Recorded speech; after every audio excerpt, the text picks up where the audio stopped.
Hello, everyone. Welcome to Working as a Neurodivergent Author panel with me, Emily Randall, with WriteMentor.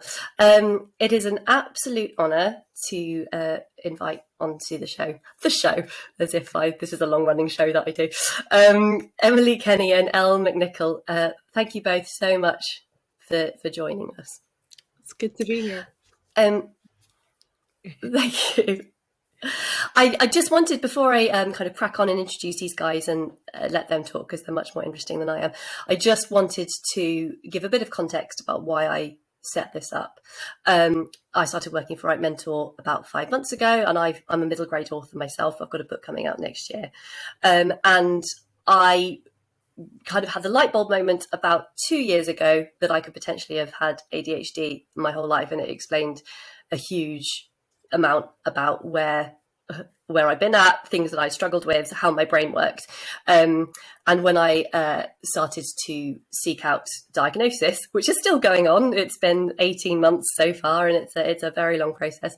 One of the first things in my brain was, well, if I potentially go for medication to kind of help me in other areas of my life, is that going to affect how my brain works for writing? That was one of my big fears. And then it's kind of spiraled into a thing of, I would really like to hear from other neurodivergent authors about their writing processes, their working life, because there's so many of us out there. You look at Twitter, I think it's a really good community in that regard. So guys, thank you so much for being part of it. And now I won't say anything more other than we have got with us Emily Kenny. Emily studied English literature with creative writing at university and completed an MA in children's literature. Emily's middle grade debut, The Extraordinary Adventures of Alex Tonks. Alex Tonks? Who's Alex Tonks? The Extraordinary Adventures of Alice Tonks was published in May 2022, actually last week, I believe, by Rock the Boat. When Emily isn't writing middle grade adventures, she can usually be found teaching English and supporting young people with special educational needs. She likes quiet places, a good book, and the company of a furry friend. Emily, hello. Hello, it's lovely to be here. Oh, thank you. Also joining us is Elle Mcnicoll. Elle is a Scottish and neurodivergent writer happily living in London. She graduated with a first in creative writing. After completing her master's on the lack of own voices representation for neurodivergent children, she grew tired of the lack of inclusivity in the industry and wrote a book herself. Her first children's novel, A Kind of Spark, was published in June 2020 by award-winning indie press Knights Of and stars 2 openly autistic young women. She's since written Show Us Who You Are and Like a Charm, the first in a duology. Her books are multi-award winning, and A Kind of Spark, I believe, is soon to be a TV series. Is that correct? Yeah, it is. How are you finding your publication week? Oh, it's been lovely, thank you. Been really busy. Lots of events and lots of going around the country, but really nice to meet readers at last. Oh, I'm so glad. Well, fantastic. First of all, Emily, I'll start with you. We've had a bit of an intro, but could you tell us a little bit about yourself and your writing career? So, as you mentioned in the intro, I studied English Lit and creative writing for my undergrad, and then I went on to study children's literature as an MA. And then I didn't write for years and years. It kind of actually really scared me, like the competitive course element. And I got back into writing just before lockdown. And luckily, The Extraordinary Adventures of Alice Tonks was picked up really quickly by an agent, and we then secured a publishing deal. So I was very fortunate with that. But it's a slightly unusual way into writing, I think, because lots of people been trying a long time, whereas I was actually too scared to try. So I didn't query for a long time after my MA. What was it? The competitive coarseness of it that put you off it? Do you think? I think so, and like extreme imposter syndrome. I found I just didn't feel like there was a space for me in the industry. At the time, there weren't really any other sort of openly neurodivergent writers. especially in the kind of children's space. And it hadn't been particularly well understood earlier on my journey. And it was really only when I started seeing that actually spaces were opening up for people like me that it made me feel confident to give it a go. And I was lucky that along the way I met really supportive other writers who kind of helped me out and gave me that confidence boost. That's lovely. Thank you for sharing. Elle, I wonder if I could ask you the same question. Could you tell us about yourself and your writing? Hi, yeah. I've been writing my whole life, and like Emily, just wasn't really interested in the querying process and that aspect of the industry. So I thought writing would just remain this private endeavor. And then, sorry, I lost my train of thought for a minute. Yes, then I'm a so kind sorry. of spark was. I thought it sounded like it said, "What time does the pizza come?" And I was like, "I hope soon." I'm so sorry. I hope soon. It's okay. I'm so sorry. Let me just text him and say I'm working just for a minute. Oh, I hope, Stuart, you can edit this bit, because if you can't, Hi, Stuart. Hello in the editing room. I think keep it in. I think it's funny. What did he actually say? I can't hear anything out of his ear at the moment. So what did he say? Something about, was it rude? It was something like, "What time does the panel start?" It started, please. Now.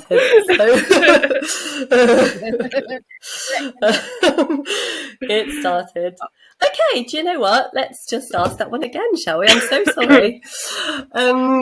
It's gonna have a good energy. Elle, could you tell us a little bit about yourself and your writing? Yes. Hi, I'm Elle Mcnicoll. I've always loved writing, and like Emily, I wasn't that enamored with querying or the more business side of the industry. But my first novel, A Kind of Spark, was picked up by Knights of, who are a great press, and 6 months later it was published, and we were very lucky. We won the Warson's Children's Book Prize, we won the Blue Peter Story Award, we won Book of the Year with Blackwell's, and it was, reviewed very well. I was very, very lucky that such a, small, especially because it was a lockdown book, it did quite well. And I wrote it because when I was doing my master's degree, I realized I would go into bookshops and there were just no books for neurodivergent girls anywhere on display. There was one brilliant book called State of Grace by Rachel Lucas, which I still love, but it's teen, it wasn't middle grade. The middle grade space was very underserved. There was no own voices neurodivergent writers. There were a couple books about boys written by neurotypical people, and maybe it's rude of me, but I don't count that as representation. So I was feeling very frustrated, and A Kind of Spark became my my kind of plug, I suppose, to fill that hole. And then it was such a great year, 2020, for indie writers. There was Dara McNulty, there was Lizzie Huxley-Jones with Stim, there was just such a brilliant crop of people, and it just seems to be doubling each year now, so that was great. I think publishers are now starting to realize that it's not this scary thing. But yeah, that's me. And yes, it's being adapted for television, and we just found our Addie, a brilliant young autistic actress, and I'm desperate that she says yes. Oh, so great. Oh, so she's been offered, has she? But you don't know yet whether or not she's yeah, able to accept. I don't know if she said yes or not, but she did the most fantastic audition tape. I cried, so I'm just every night like, please tell me. She said yes. Oh, I've got all my fingers crossed for you. What a strange thing to have to go from something being in your head to seeing it being interpreted on screen. Like, that must be really bizarre. Yeah. But lovely. It is bizarre, but then when you see someone like her get it brilliantly right, you're like, oh thank gosh, yeah, that's great. Oh, I'm really chuffed for both of you. It's been a big year, hasn't it? It really has. So my next question, Emily, I'll ask you, what does writing feel like for you, and has that changed since it's become your profession? I suppose writing's everything for me. I've always written, and I've just loved it. Even as a child, I was always sort of typing stories up. So I think I actually find it quite calming writing. It helps me stay kind of grounded. But it has changed now in the sense that I'm more conscious of my writing as a product, especially, when you've got a whole manuscript. And I'm conscious of the industry surrounding that product. It's no longer just a hobby. There's still things that I write that I would never show to anyone and that are just for me. But there's also things that you write that are for other people's eyes and that will go past an agent or past editors and multiple people, and that kind of changes the game somewhat because you're not just writing for you anymore.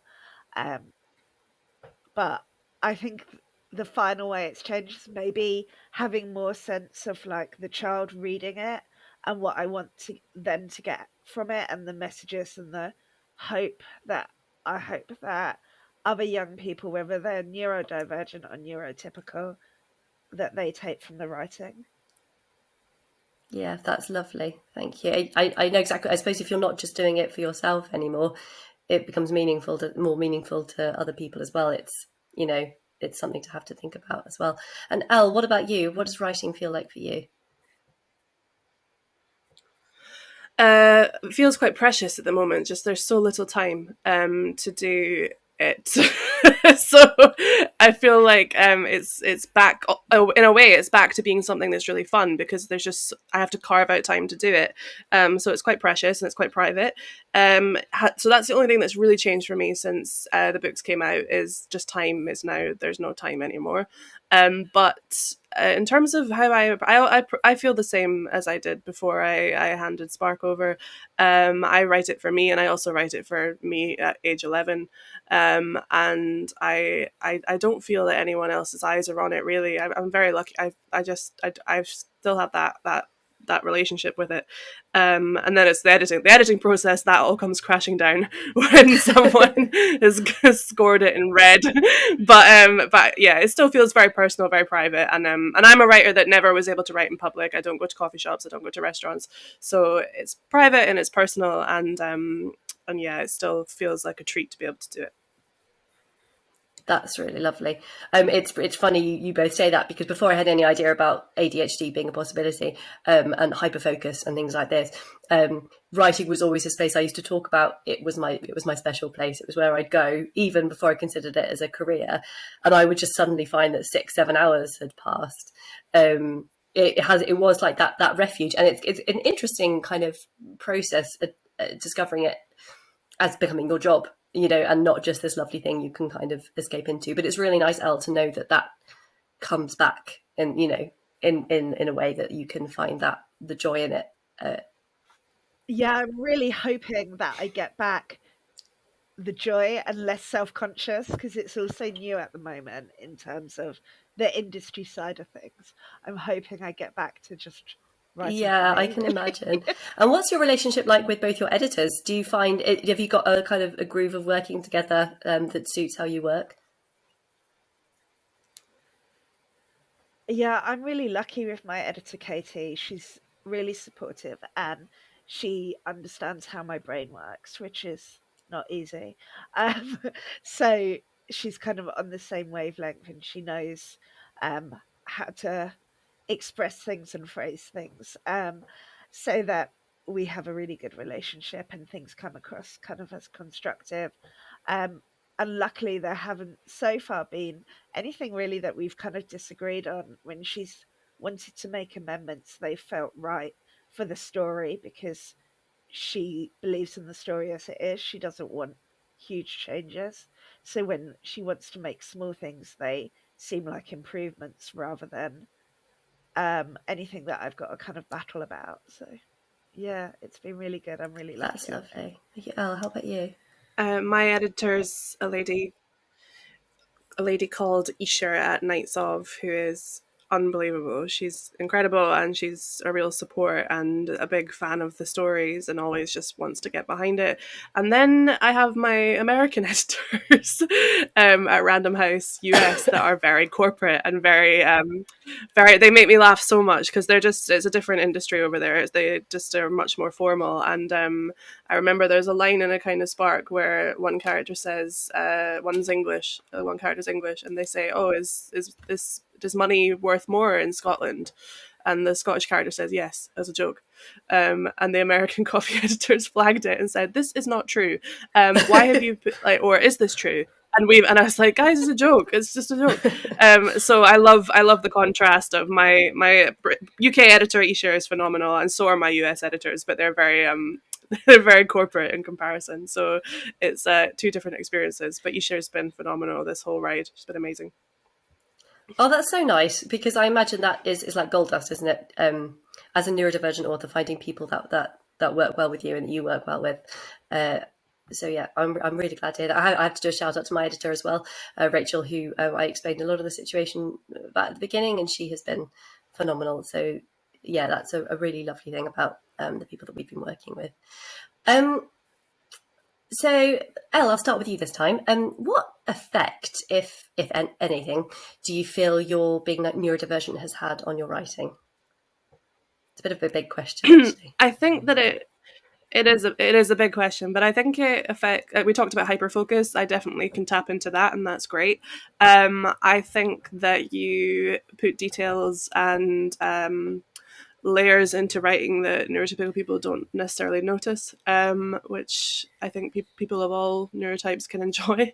And I think, I don't know about other writers, but definitely with me, my writing is very observational. So there's so much of a focus on people's expressions, the tone of their voice, the way that their behavior is presenting to the world.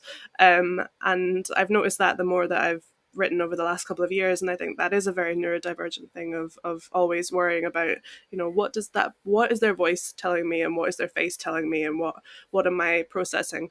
So I think it's a great thing. I always tell neurodivergent kids when I'm in schools that you're set for the arts if you want to be, because your brain is really attuned to it in ways that maybe some other people are not. So yeah, I've always felt that it's a help and not a hindrance. I'm trying to think if there is anything that holds me back a bit, but I've always felt that it suited really well for writing. Yeah, I never was one of the ND kids that loved trains and maths and science. I was always the one that loved words. So I think that it suits very well, and it helps. Do you know what I mean? I was thinking of this today. Do you guys understand what I mean with that lovely joy of being able to capture a feeling or something into words? It's like something clicks. It's a joy like no other. Yeah. And I don't know if that's an ND thing, but for me it's something that I struggle so much with in real life that that when I manage to do it through my writing, it's lovely. It's incredible. I think storytelling is like being ordered with imagination. It's like finding order, and I think ND people like to find order in chaos, and that's what storytelling is. So I think it works. Sorry to interrupt. I'm a little bit delayed, but that's... No, you're fine. Crack on. Yeah, totally. You're totally right. And again, I'd say I don't know if this is just me or if this is more than just me, but in a world where I struggle sometimes in person to have conversations because for one reason or another, interpreting what people are saying, sometimes my mouth works a lot faster than my brain. I overshare chronically. Anyone who knows me will attest to that. That actually being able to, like you say, order your words and get them in a way that you want to sound. It was such a beautiful, precious thing, isn't it? It's lovely. Let's see, Emily. Same question to you. I suppose I've always felt a lot more confident and able to express myself non-verbally than I have verbally, whether that's kind of visual art or writing. I've always found it easier to connect with people and to relate and to kind of get that feeling of like a link with other people through reading and through art than I have in person. So I think my neurodivergence probably lends itself to writing quite well, rather than to verbal communication. And I suppose because I've always seen the world through my eyes, I can't really imagine what it's like to see the world as a neurotypical person. I can only write characters as I perceive the world. Um, and often that's feeling somewhat disconnected and distanced from the world. So I think that experience shapes my writing, and is probably why, a bit like Elle said, I'm very interested in kind of observing people and human behavior and how people react to different things. It fascinates me, and it's a lot easier to do that through fiction than it is to do that in real life sometimes. Yeah, that's beautifully put. I know exactly what you mean. It's so interesting, isn't it? How writing does that for us. So this might be a bit of an odd one. So bear with me because I might not explain this very well. But have you ever been concerned at any point that treatment, or however you want to put it, it will have any kind of negative effect on your writing? Or as I was saying earlier, that's something that was a big concern for me with potential strategies for ADHD. Well, I was diagnosed as a child and I was put through therapy measures to, I don't know what the right word would be, assist, but they did not work. And that is a very specific experience, and it's one that I do write about in my work. My work is always about children that know they're neurodivergent, because that's what I was. And it's a very specific point of view. And I do believe that, especially when it comes to things like ADHD, medication can be a lifesaver, and it can absolutely save people's lives and help them with their cognitive functions, and help them with being able to not fall into dysfunction. So if I think your health comes before your art, you shouldn't have to suffer for your art. You absolutely should. If medication or CBT or a practice is going to help you, your mental well-being and your physical health, then that prioritizes your work, and it will only make your work better. Your imagination is not going to get dulled by medication. This is a really overused trope. So like, please take care of yourself, and don't think, oh, but my art. No, your art will be fine. So yes, I'm always about health first and art second, because but in terms of, do I think therapy and medication would change my work? I no longer am being put through that kind of therapy. But I do think that, counselling is great and can only make your work better, because you're developing your own understanding of things. But yes, only if you elect to do so. That's great, guys. Sorry. I think that, yeah, I think if it gives you the resilience to write as well, then it's got to be a good thing. Like, I suppose when I saw your question, I kind of thought of it in terms of things maybe kind of being imposed that you don't want. But I think it's very different. Like, if you elect to pursue something for yourself in order to give yourself what you need at that time, that's a very different path. And I think, that's always the right thing to do, like Elle says. But I suppose for me, in kind of specifically in some of the options and opportunities that I was offered when I was younger, that wasn't something I personally wanted to take forward. That's really helpful. That's really good to know. Thanks, guys. And it's like you say, Elle, it is an overused trope, isn't it? That your imagination or your creativity will somehow be dulled, and it is a real fear. It was a fear of mine, having been told for a long time in various jobs, oh, you're great because your brain works like this, and you can see creative options in things. I was like, well, what if that goes? But I suppose, like you say, Emily, it's who you are, isn't it? It's and health does come first. So that's really helpful. Thank you. So this again is another big question, and I feel like one which could potentially be a panel on its own. And also, I don't want to get this mistaken as a kind of, I suppose, information pamphlet for people, because I've seen a lot of worries that of tokenism, or worries that the industry kind of put not grassroots measures in places. I don't know if this makes any sense what I'm trying to say, but my question is, what do you find particularly challenging about this industry, and what would you like to see change? And this could be absolutely anything from right from the start, from like a query letter, being on sub, marketing, burnout, anything like that. However you interpret it. Elle, do you want to start? Sure. I think a lot of people in the industry need to be better at articulating expectation. So they need to articulate what they require, when they require it, and just to be more precise in their language about what they want. I get very, very vague offers all the time from people saying, "Oh, we'd love to talk to you about this. We'd love this. Can we hear about this with you?" And I read these emails and go, "I have no idea what you want. You're so vague, and I don't have the time to interrogate you and find out what it is." So people just being very direct, saying, "I have this event at this place at this time. Would you be up for it? This is the fee, blah blah blah." So direct communication, I don't think will hurt anybody. I think everyone will benefit from it, and helping to manage expectation on both ends. So that's one thing the industry can and should do.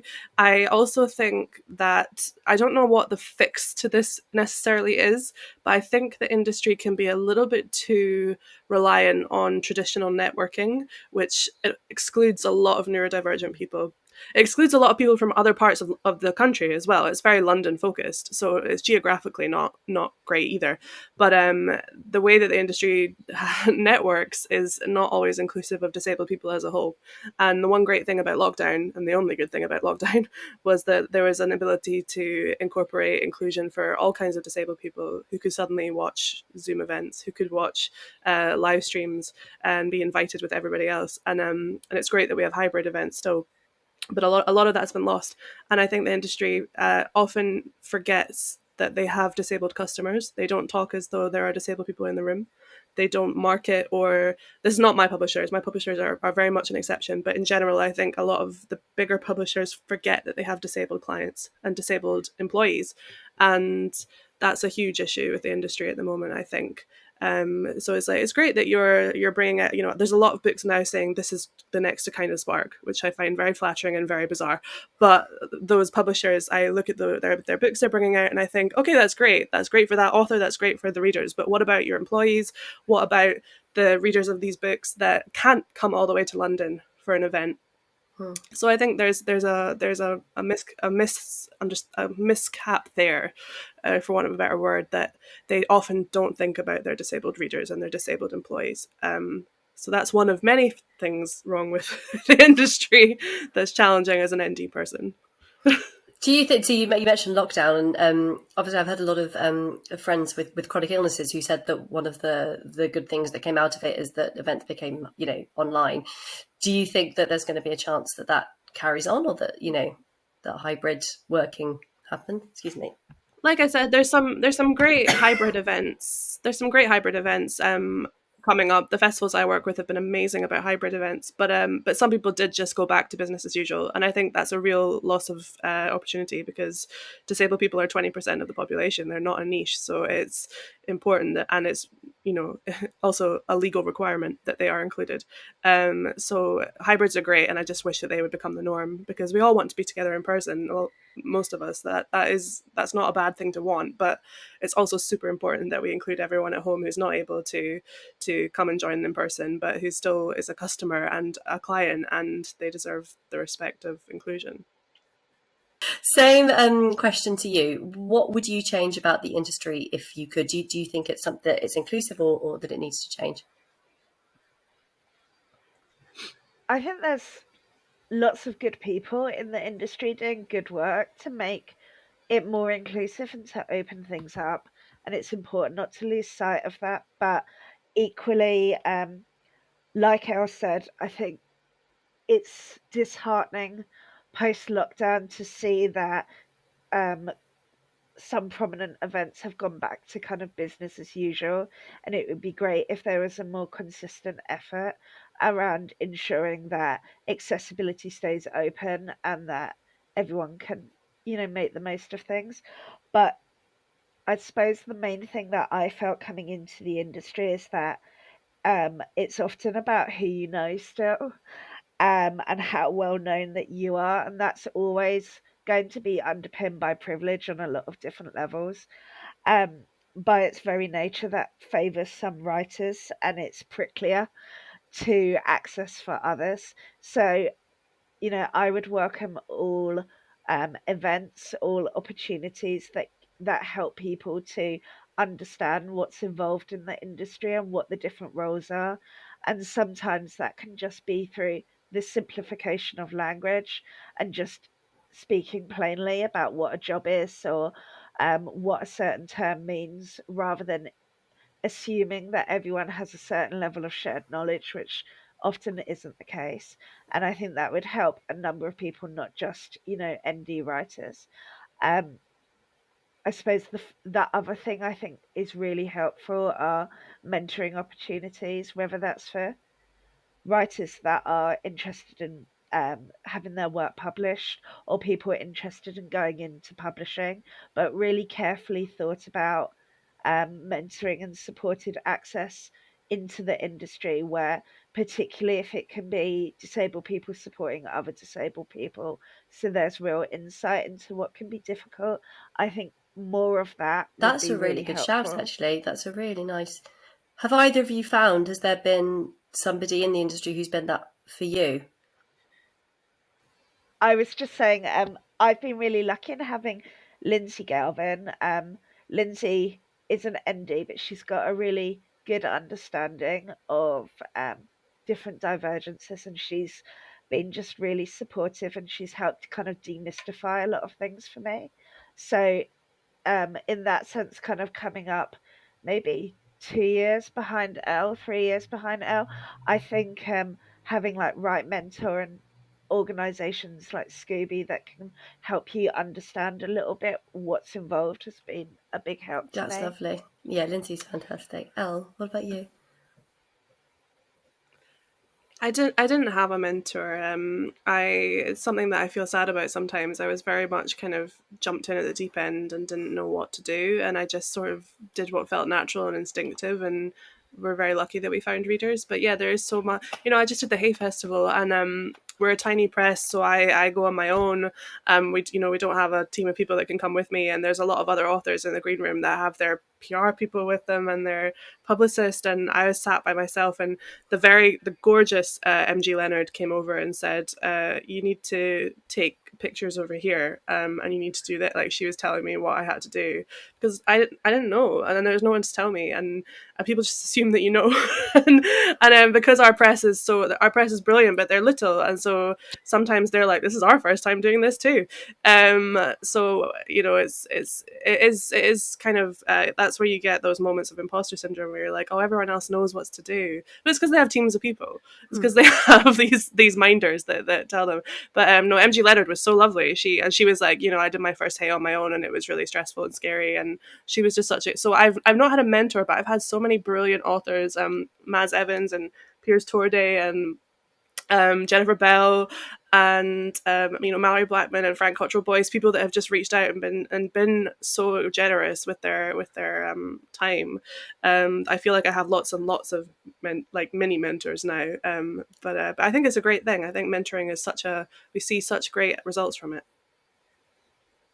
Yeah, it can be a real. It can be really opaque, can't it? I think when you're just starting out, and to have that person there is incredible. What about the submission process, or like querying? Do you think? I mean, is that something that's tough for everybody? Do you think the way it's designed at the moment works? What are your thoughts on that, would you say? Or did you find it okay? Emily? Well, I think I had quite a lucky experience in that I met Lauren, my agent, and Elle's agent actually early on in the process, and kind of clicked with her quite well, and she understood why some forms of interaction might be a bit more difficult for me. But I think at the moment there's a move towards lots of kind of in-person networking events for kind of, especially for meeting agents. And I can't talk for all ND people, but I think some of the in-person events I'd have found really hard. So if that's going to become kind of quite a route, I think that could be difficult for some people. Um, I think just kind of how intensely a lot of ND people feel imposter syndrome. It's kind of, I think, hardwired into a lot of us that makes putting your work out there or feeling that you're entitled to, get out your writer's yearbook and look people up and send them your work. That's difficult, but I'm not quite sure what the solution is other than the industry kind of making it really clear that our voices are welcome and that people want to hear them and that there is an audience for them, and not just presuming that um, the only people that might want to read your work are other disabled or ND people. Because that's something I've heard a little bit, like, oh, that would be great for other autistic kids. And like, first and foremost, I do write for other autistic people, like I do. But I don't think that should mean that's it. That that's the only audience for your work. So I think, yeah, if the industry can kind of make it really clear that everyone's welcome, That's really that'd be nice. good. Elle, what about you? The querying or submission process, like from your experience, what do you think? Well, I have a huge lack of experience there. I didn't query. I don't know what the querying process is like. I Fair also don't enough. know what submission is like because my book was bought. Well, not bought, but it was selected before I got my agent. So I can't speak to that. But what I can speak to is that the hardest thing about this conversation is that we have some people, ND or not, I mean, but in general, we have writers that are like, all I want to do is go to a book festival, stand in front of an agent face to face and pitch them my book and tell them why it's great. And that's fantastic, but that's one kind of writer. And there are other writers that are like, the idea of doing that is so abhorrent that I could be, and I'm one of them, that I could be physically sick. And and it's not a judgment. It's just like, wow, the idea of telling someone about my book in person makes me, I mean, even now, I get put on stages and they say, right, tell me about the book. And I'm just like, absolutely not. I don't want to read it. So that's one way. And then we have other writers who say, I just want to write a synopsis and I want to tell them via my writing why they should read my book. And because of this, I feel like we have this push and pull when we get to talking about querying and submissions, where some people are like, no, blech, we hate the writing of the app of synopsis. It's worse than writing the book. And we have the other half that go, no, I don't want to talk to someone in person. That's really scary for me, and that really disables me, and it stops me from saying everything that's great about my work. So that's where this problem continually seems to sit. And agents, I think, come back to the word hybrid again. I would love to see agents be a little bit more, and this is the scary thing because I know what agents are like. Agents hate being told what to do, and they are always busy, and they always have a million people wanting them to read stuff. But I think it would be nice to see a little bit more of a hybrid approach to submissions, and a little bit more flexibility. And I know that agents have a really tough job, and I know that they get sent books that they would never read because people haven't read the submission guidelines. I know it's hard. I know it's a crazy job, but I think there needs to be a little bit more flexibility in how we access people's work, because if it hadn't been for flexibility, I wouldn't be published because I didn't go the traditional way. So sometimes tradition is great and it works, and sometimes it's not. But it can't be either or. It can't be only written submissions, and it can't be we have to pitch in person like it's Dragon's Den, because that's horrifying. So yeah, a bit more flexibility is needed, I think. I think, Emily, the other thing that I'd say would be really helpful is if people can be really black and white and direct about exactly what you need to do and the language of that.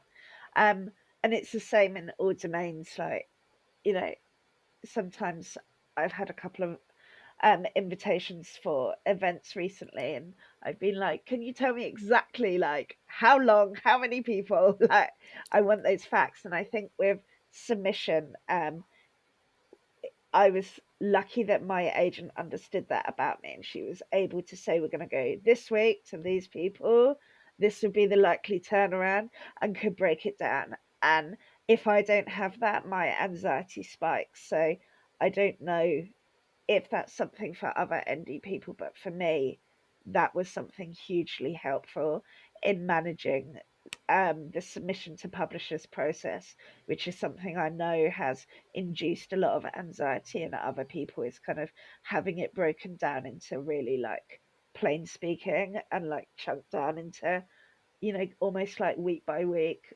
That was really good. And having, like Lauren was sort of said to me, well, what's your preference? Like, do you want feedback? Do you want to know if it's a no? And I'm like, yeah, I want to know. I just want to know everything. But for kind of again having that flexibility and being asked, actually, how do you want to play this and what is your preference? I could totally imagine, really because good. I suppose submissions, as opposed to sort of querying, actually in some ways there's like a lack of control, isn't there? Because at least with querying, you've kind of, what you're sending out and you know who you're sending out to. But once that is being passed over to an agent, I think I can totally understand why you'd need that really sort of clear list of what's going out there. And I would be the exact same, I think. Yeah, that's a really good point. And I've heard some people talk about Query Manager as well, and about how that is it's something they do in the States, I think, isn't it? And about how sometimes that can do you know what I mean by that? It's it's like an online form, as opposed to just like for anyone who doesn't, kind of send a cover letter, and it's a form to fill in, and it's kind of the same across the board with a lot of agencies. And I've read that some people do prefer that because they know what to expect each time. Yeah, so it's just, but like you say, just having that in mind, I think is always a really important thing to do, isn't it? It sounds obvious, but I guess it isn't always. So, Emily, do you feel like this industry offers you the chance to be authentically yourself and who you are? From what you've said, you're very comfortable with yourself and who you are. You're very much, you. Is it something that you feel that the industry welcomes, or are there still barriers? I think there's definitely still barriers, and that those barriers are multifaceted and therefore will take a long time to dismantle. But my corner of the industry have been fantastic. So, my publishers and my agent and the authors that have reached out to support me have been really understanding and have allow very much, I don't know if allows the right word, but like celebrated just me being me.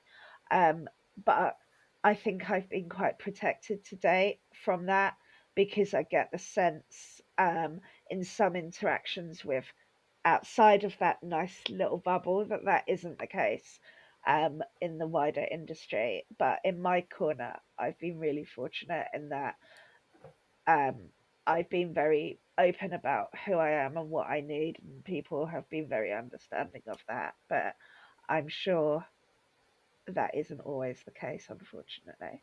I'm really glad, Emily. I hope it stays like that for you as well.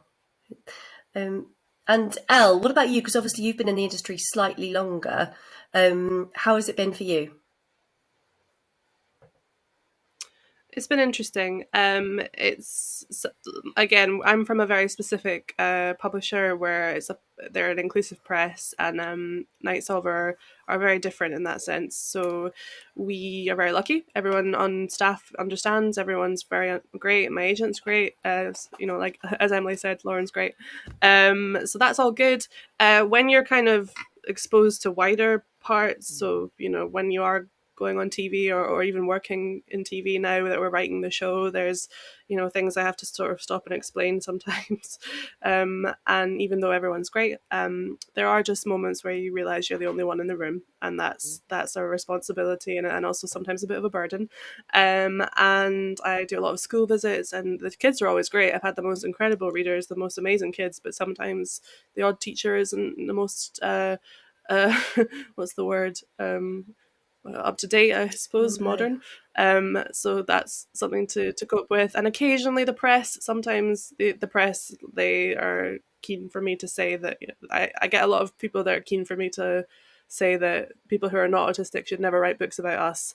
And they're always kind of angling for a quote, and I would much rather just talk about the books than talk about that. And you get asked quite exposing questions about your personal life. I've had people show up at my boyfriend's work to try and just because they want to meet him. Yeah, there's boundaries that are crossed every day. But I think that's just the cost of a really, really lucky 2 years, and I think we're definitely seeing more understanding of disability within the industry. I'm seeing more people that are being considerate of accommodations, but I have to say that we need to be fighting harder for our people, our intersected brothers and sisters and non-binary writers, so autistic people and neurodivergent people who are Black, who are working class, who are queer or trans. They need a hell of a lot more support than someone like me, because they're facing all of these other isms in their intersections, and it's a real challenge, I think, to bridge that intersection in the industry sometimes. Thank you so much. I really appreciate it. How do you deal with, and Elle, I'll start with you this time. How do you deal with overwhelm or burnout as a published author? Because obviously, as you will attest to, it's not just about writing books, is it? Once you're a published author, there's a million other things that come with that as well. How do you look after yourself? It's really difficult. Yeah, the schedule can be crazy.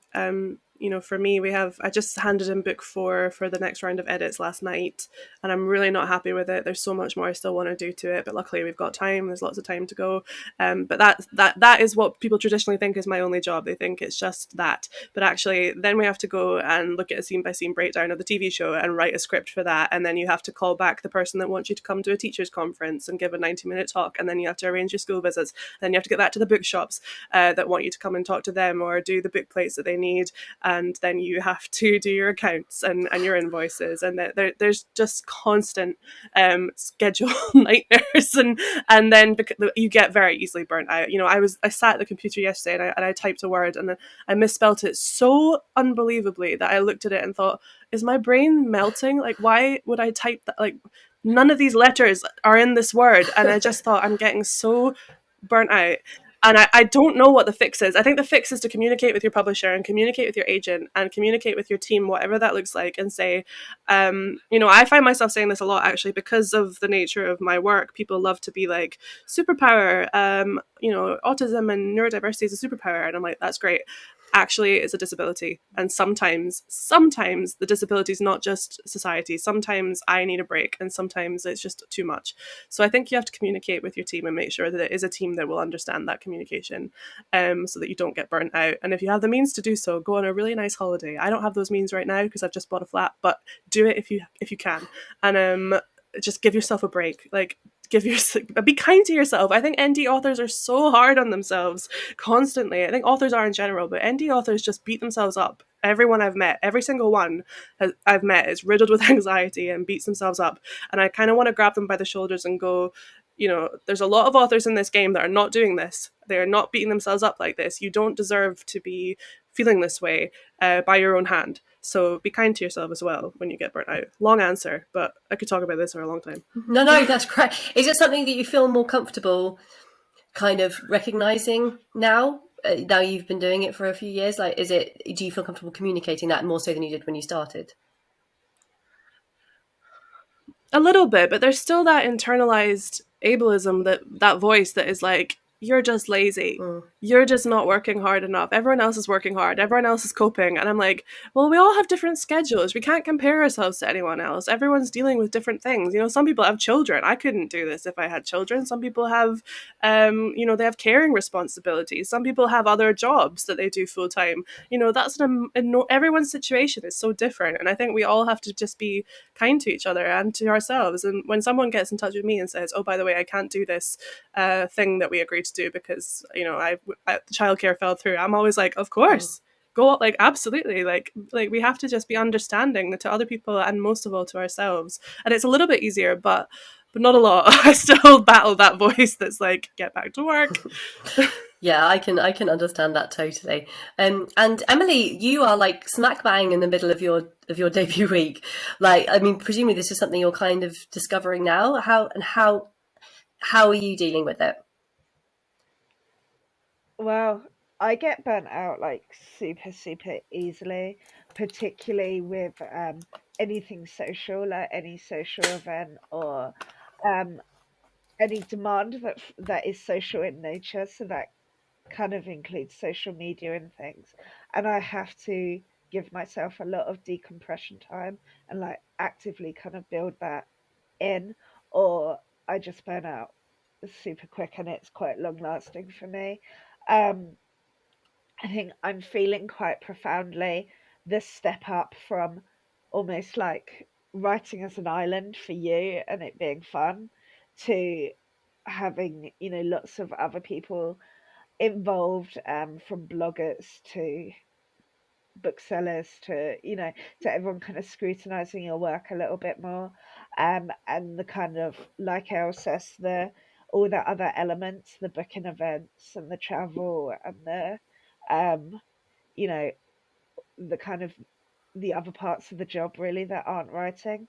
Um, what's helped me is I've decided to kind of really like strip things back and wherever I can to make it just about the writing, um, and kind of block in like time for travel, time for events, time to go and meet people, but very much like put a limit on how many I can do and then focus on also not taking on too many other bits because it becomes like a form of procrastination as well.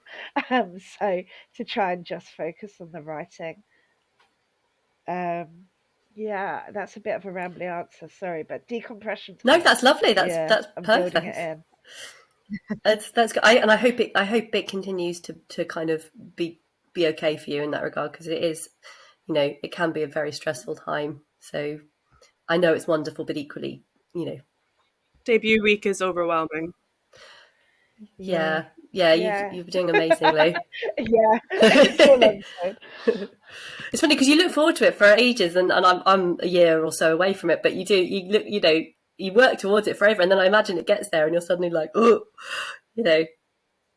Yeah, and a lot of people, and this is again where like knowing other writers is really helpful because other writers said like, oh, it's quite anticlimactic, and kind of knowing that has helped me to manage it because you wait for your book to be out for so long and do all this promo and then it's out, and within a week like it's someone else's publication Mm. day, it's someone else's event, um and you have to kind of just trust that your book's out there and either it'll sell or it won't sell, and it that's kind of slightly beyond your control now really.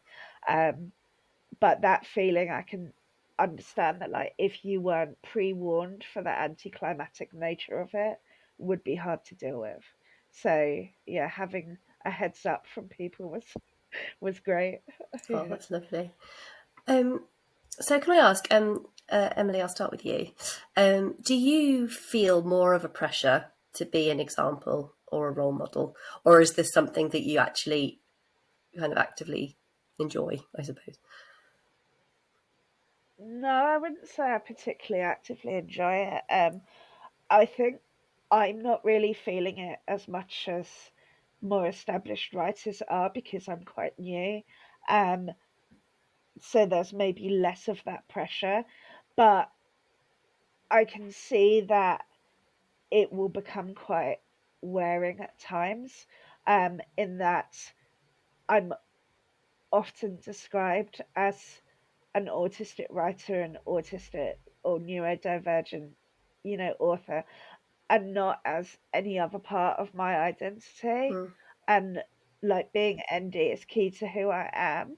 And I've got other disabilities as well. So I do consider myself kind of very much a disabled writer.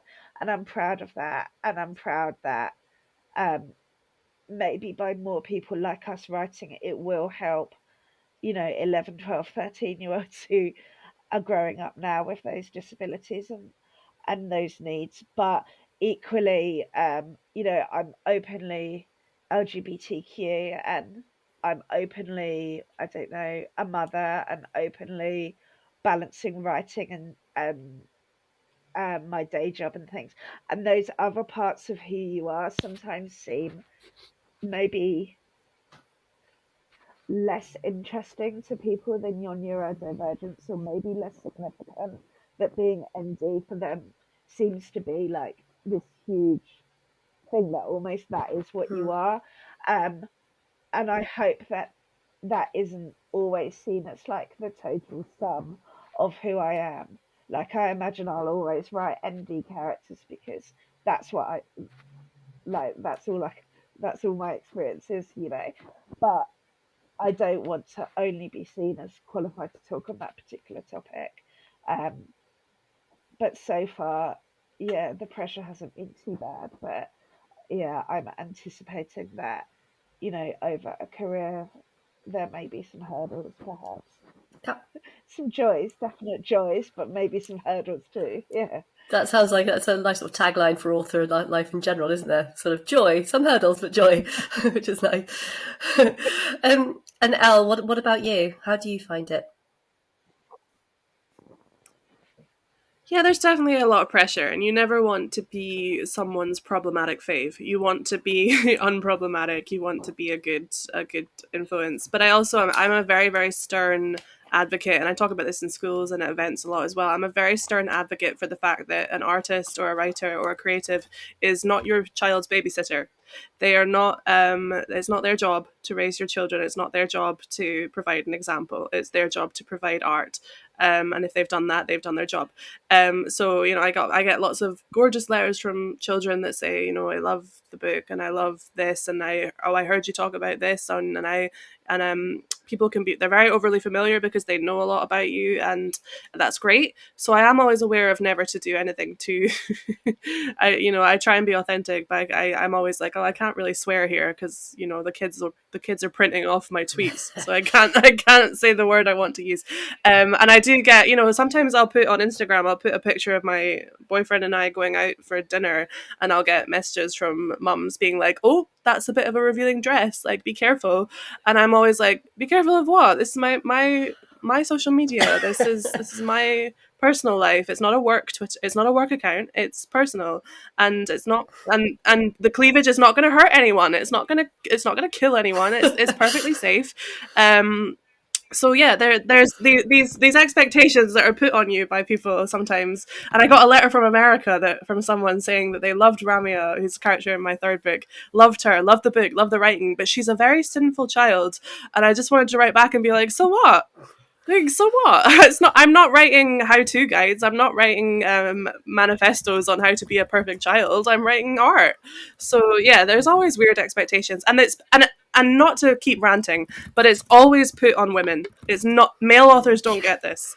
Women and queer authors and non-binary authors get this more than male authors, and I we don't have time to go into why that is, but I'm not anyone's mother, I'm not anyone's teacher, I'm not their therapist, I'm a creator, and and I will try and be an unproblematic one till the day I die, but but it's not my job to be a role model, really. That's really helpful. Thanks, guys, because I think there, like you say, there's so much more pressure. It's generally, I mean, we could go into a whole thing about the patriarchy, but generally it is women, isn't it, in all kinds of regards. So thank you for clearing that up. So last question,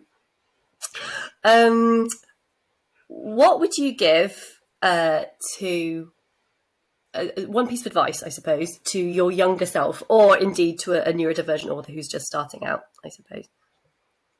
Emily? Maybe don't be afraid to ask what something means or how it works. And in my experience, the majority of the kidlit community is actually really lovely and really keen to help. So kind of don't feel like you're the only person who doesn't know. Actually, the majority of people won't know. Thanks, Emily. That's lovely. And Elle, what about you?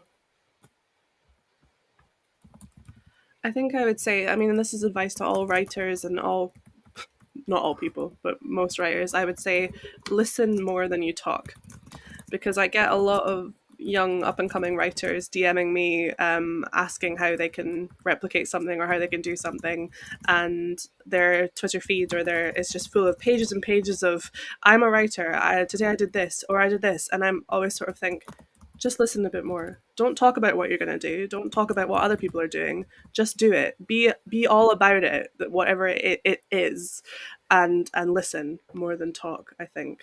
It's not that you can't be enthusiastic, and it's great when people share and they're part of a community. Obviously, this is a WriteMentor panel where there's so much communication about writing, and that's a different thing. That's great. That's professional. But I think you have to just do the work and be about it and listen more than you talk. That is brilliant. What a place to end. Guys, thank you so much. I absolutely love that. I'm sorry about the slightly chaotic moments there, Alexa, just interrupting our chat. But yeah, it was an absolute honour to talk to you both, and brilliant. And Emily, best of luck with your publication week and everything going forward. And Elle, best of luck with everything you've got on. And I hope book 4 goes well, and I hope the TV series goes well. And yeah, please do come back, because I'm so excited about the TV series. So excited. Yeah, I really love to chat to you both again. So thank you so much.